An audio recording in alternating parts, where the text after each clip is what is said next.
Price எல்லாம் உலக இரட்சகரும் மீட்பருமாகிய இயேசு கிறிஸ்துவின் நாமத்தில் உங்கள் அனைவரின் வேதம் தியானம் வாக்கியம் நிகழ்ச்சிக்கு நான் வரவேற்கிறேன். அதற்கு இயேசு ஸ்திரியே, எனக்கும் உனக்கும் என்ன, என் வேலை இன்னும் வரவில்லை என்றார் என்று யோவான் 2:4 இயேசு தன் தாயை நோக்கி சொல்லுகிறதை நாம் வாசிக்கிறோம். இயேசுவின் தாயாகிய மரியாள் கல்யாண வீட்டிலே திராட்சரசம் குறைபட்டு போனபடியினாலே இந்த குறைவை நிறைவாக்கும்படி இயேசுவினிடத்தில் சொல்லுகிறார். இயேசுவோ என் வேலை இன்னும் வரவில்லை என்றார்.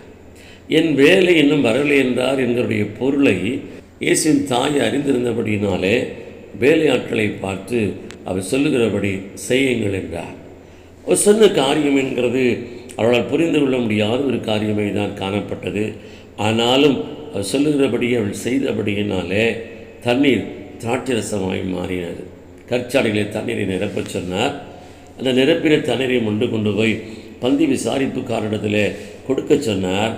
அதை அவன் பெற்ற உடனே அது நிறமுள்ள ருசியுள்ள திராட்சரசமாய் மாறினது என்பதை கண்டு அவன் ஆச்சரியப்பட்டான் என்று நாம் பார்க்கிறோம்.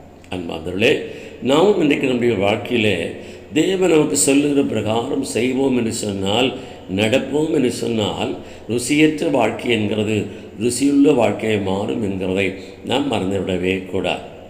கற்சாடி தான், வெறும் தண்ணீர் தான் கொண்டு போய் கொடுத்தார்கள். அது மதுரமான திராட்சரசமாய் மாறினது போல நாம் தேவனுக்கு கீழ்ப்படியும் போது நம்மில் தேவன் தம்மை மகிமையை விளங்க பண்ணுவார் என்கிறதை நாம் மறந்துவிடவே கூடாது. கர்த்தர் நம்முடைய வசனங்களை ஆசீர்வதிப்பாராக. ஆமென்.